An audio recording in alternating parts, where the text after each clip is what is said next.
Sup? Yeah. No. It's already clucked in itself. Keep it cool, keep it Last summer, I went on Craigslist to look for a car. I'd been driving a pretty old car for the last 2 years, and when it started to have problems, I took it to a mechanic to find out it needed quite a few repairs, and at that point, it just wasn't worth it. I sold the car for what I could get for it, and luckily, I had some money saved up. I'm pretty sure I would have bet some money, $5, that you'd have been off better either keeping that car or just getting a car off of like Carvana or like CarMax, you know, or really a dealership and just say I got $100. Say just like I got 100. I got a band like I got to come on. I got a buck on me like I got $100 and I want a 2023 Toyota Camry. Make it happen. I'm not leaving here without no car. That specific car. Cause chances of there's like, problems right off the gate with getting a car from Craigslist is pretty high. In the past, I'd always bought my cars on Craigslist. Wow. I got them used from other people, and was able to get some pretty good deals that way. I was looking for another used car, but obviously something newer and more reliable than my previous one. After a few days of looking and borrowing one of my parents' old cars, I found one that I thought was really nice and was a good deal. It was a 2010 Subaru Forester, listed for a very reasonable price. I knew these cars sold really fast, and I saw it was a new listing, so I responded to it immediately. I reached out to the seller, and I figured a lot of people would do the same. I asked if I could take a look at the car as soon as possible. The seller then contacted me a short time later and said that he could show me the car that night after he got off work. He offered to meet in a grocery store parking lot by his house. When the time came, at around 8 p.m., the man said that he would be at the location in an hour. Dark ass, wow, the dark ass parking lot. Come on. And I bet you that grocery store that he told you to meet up at, that ain't cahoots. I drove to the address that he sent me and got there a few minutes early. It was a grocery store parking lot that was pretty big, but the store was closed and the parking lot was completely empty besides me.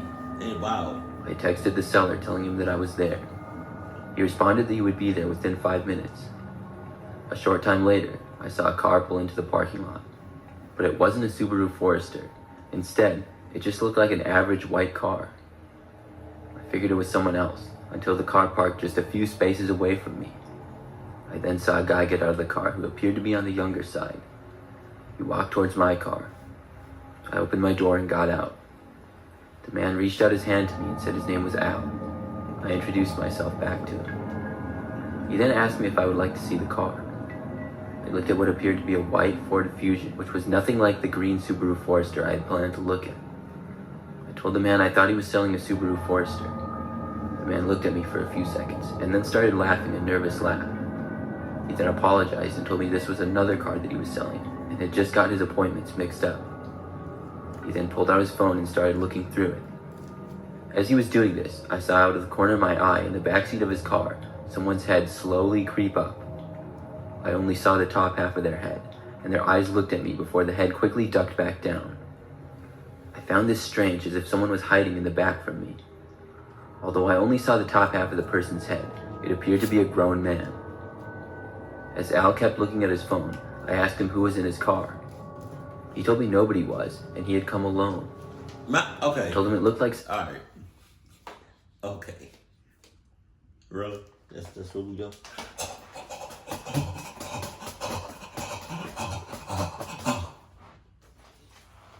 Dead ass. How you gonna tell me there's nobody in your car after I saw somebody? I saw a big ass head. Talking about something. Talking about something.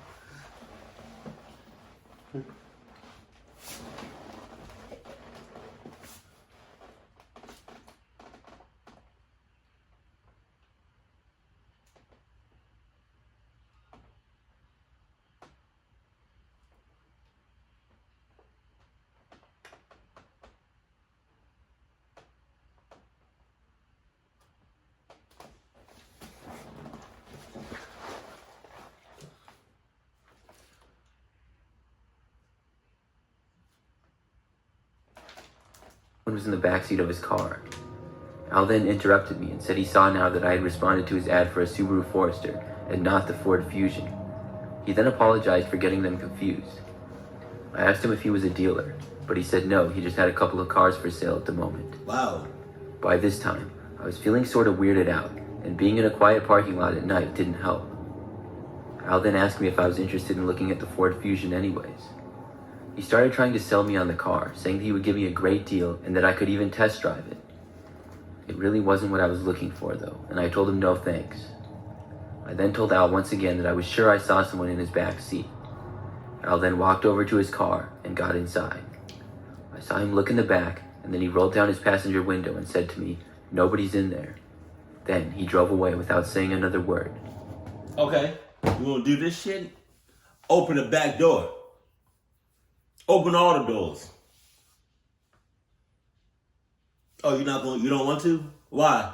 Cause you got an ugly ass in the, alright. I then got back into my car and drove home. After getting home, I realized just how weird of a situation it was. Al seemed really suspicious to me, like he was hiding something, and I didn't know what was going on. When I went to look at the Craigslist listing again, it was gone. The next day, I decided to report the whole encounter to Craigslist. To this day, I don't know who the guy in the backseat of the car was. If it was some sort of setup to rob me or something like that, I don't know. But the fact that the Al guy seemed to have multiple listings scares me. It makes me think if he was planning to rob me or something, he was going to do it to multiple people. Not me, I would have kicked rocks. Cluck. A couple of months ago, I decided to sell my TV on Craigslist. I had just gotten a new 65-inch TV and had a 55-inch one that I had previously used. Nothing was wrong with it. It was just a few years old and smaller than my new one. I didn't really have the space to keep it in my house, with it being rather large, and I thought I could sell it. I had never used Craigslist before, but thought it would be the best option for me in the area where I lived. When I listed the TV, it only took a couple of hours before I got a response. I got a text from a man introducing himself as Jim, saying he was interested in the TV and would like to buy it. Jim! He then asked me what times I was available and told me he could look at it that afternoon. I said that would work and sent the man my address. I had the TV in my... Your personal address? Like, your address. Like, where you live at address. Like, where you come home, brush your teeth, wash your face, wash your ass, eat. Address. Instead of just a random living room, which was basically right inside the front door of my house. It was standing on the floor, sort of near the front door, but I had it plugged into an outlet to show that it worked. The man arrived right on time and texted me that he was there. I looked out and saw a blue car parked on the street in front of my house. The man got out and began walking up. I walked out the front door and greeted him. He looked to be mid-20s and had very short blonde hair. We both went inside my house and the man looked up. I already don't clucks with Craigslist. But you just gonna let him in your house like that? Come on. I showed him the TV just as it was in the Craigslist photos and turned it on to show the man that it worked. I was hoping that he would not give me a super low offer, but I was willing to negotiate a little bit. The man examined the TV for a few minutes and then looked at it from several different angles. He then said to me that he really wasn't sure if he could afford it and told me to take care. After that, he walked out of my front door and left. I was sort of annoyed by this because the man had clearly seen the price online and didn't give me any sort of offer. Still, I figured I would be able to sell the TV and waited for more people to contact me about it. For the rest of the day, I got 2 more... But, okay, let's not hide the fact. He knows where you live at now. Who's to say he not gonna come by when you not home or when you are home, you know, and just rob your ass. Like, come on, this shit itches. This. Oh. From people with questions about the TV, and one of them seemed interested. Later that night, I was watching TV on my new larger TV and sort of starting to doze off when I heard something. See? It sounded like a noise coming from the window in the hallway on the other side of the living room. I glanced over from my chair and didn't see anything, and the noise stopped shortly after, so I went back to watching TV. The TV volume was pretty loud, and as I started to hear a noise again about 20 minutes later, I turned the volume down. This time, I heard again from the window another noise. I really couldn't tell what type of noise it was, or make out the exact sound. I looked over again, but this time I saw something. My window was slid up a good 3 feet, and I saw someone's hand in it from the outside. Oh my God. I was frozen in fear, it seemed. Oh my God. You saw somebody's hand in there? Like, just in your house. Like, just the outside. That's the window. This your house. You saw somebody's hand just chilling in your window. I would have got an axe. Shrink. Or maybe I was just in disbelief, but I didn't move or say anything. My ass. I watched as a man climbed through the window, which was roughly 20 feet.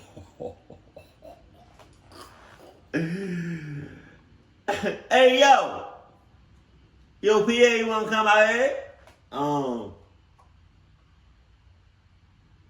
Hypothetically speaking, because I know none of y'all would do this, but if your window was just wide open and you saw somebody, first of all, you saw somebody outside, there's that. Plus, you already got your window open, so there's that. But if we got to the point where the guy was just, his arm was halfway between outside and in your house, just chilling, what you doing? I'm clucking his arm up. Away from me. All the lights were off in the house, and the only light was coming from the TV, so I had no idea who it was at first. But then, when the person was fully inside the house, I could see that it was Al, the man who had looked at my TV for sale earlier that day. As soon as he got inside, he looked to the light which was coming from the TV. Then he noticed me. He seemed really surprised to see me at first. Then he demanded my wallet and phone. I was worried to give him my phone because then I couldn't call the police or anything. I handed it over to him and told him my wallet was in the bedroom, which it actually was. He asked me where the bedroom was, and I told him.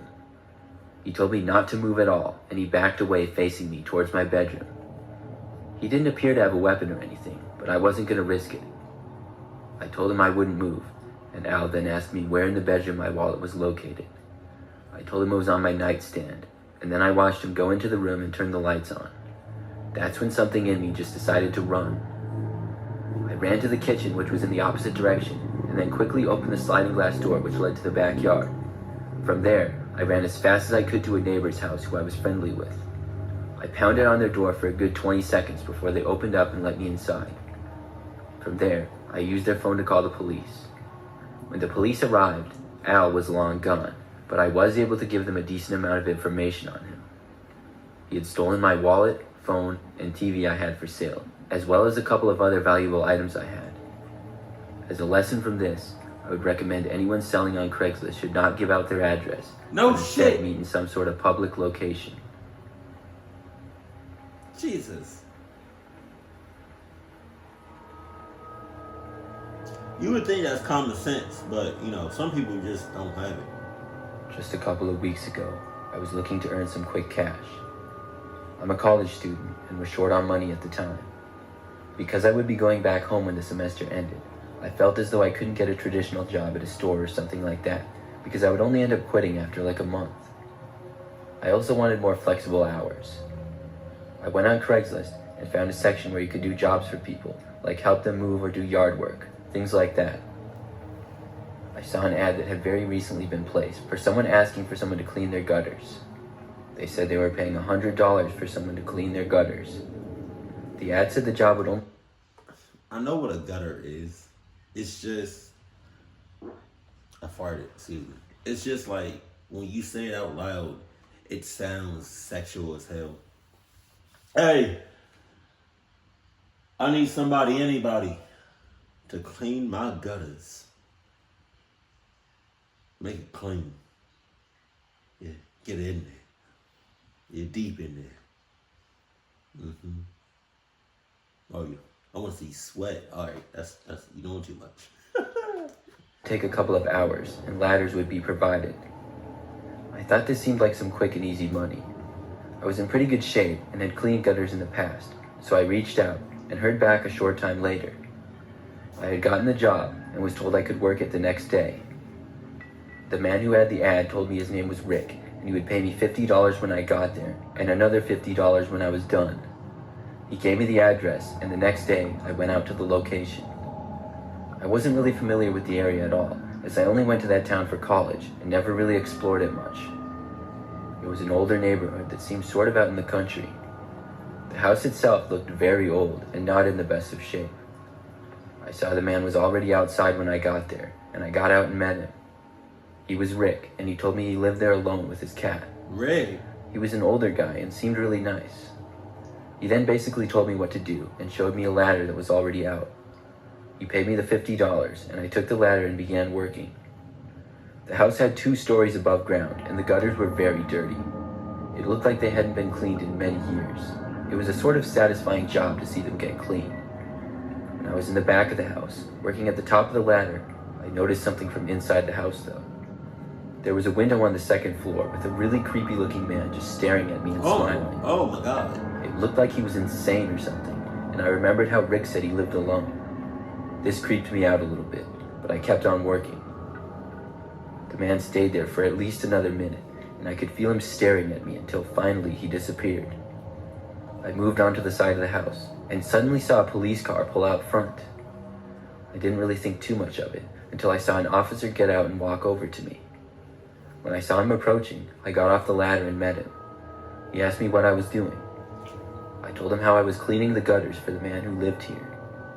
The officer told me that nobody had lived in this house for well over a year, Jesus. And a neighbor called the police on me when they saw me on a ladder in the back of the house. I then explained to the officer the Craigslist ad and showed it to him, as well as the text between me and Rick. After seeing this, the officer believed me, and I told him about the man inside the house. He knocked on the door several times, but got no answer. Rick was also nowhere to be found, and a car that had previously been in the driveway was gone. I tried to call Rick, but the number he had blocked me. The police officer told me I was in no trouble and should just go home and they would take care of the rest. I went home and never heard anything more about it. To this day, I wonder what exactly was going on there. A whole lot more than what? I didn't say nothing. A whole lot more than just the gutters.